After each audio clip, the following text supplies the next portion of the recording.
Magluluto pala ako guys ng hipon at bibili ako ng mga gagamitin ko at dahil umuulan.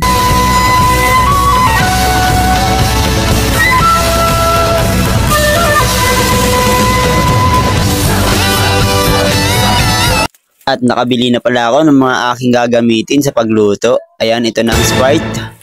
At ito naman ang oyster sauce.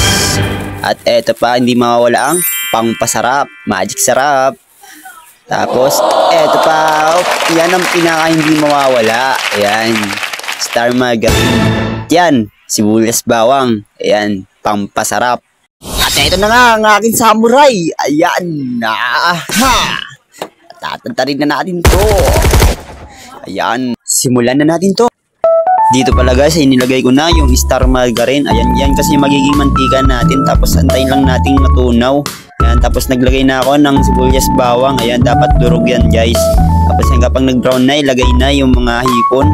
Ayan, ilagay ko na. Lagay na natin ng Sprite. Pampasarap din guys. Ayan, tsaka yung hindi mawala, magic sarap. Ayan, kung kompleto ng pampasemo. Ayan, lagyan na natin ng oyster sauce. Dalawang oyster sauce nga pala yung nilagay ko dyan guys. Ayan, takpan na natin. Ito ang tunay na butter garlic guys. Ganyan yung butter garlic talaga. Kasi yung ibang nagba-butter garlic guys, may mga sabaw pa. Hindi yung ganun na mga butter garlic. Talagang, ang pangit ng ganun. Dapat talaga siksik yung sabaw sa kanya. Hanggang dyan muna guys. Bye bye.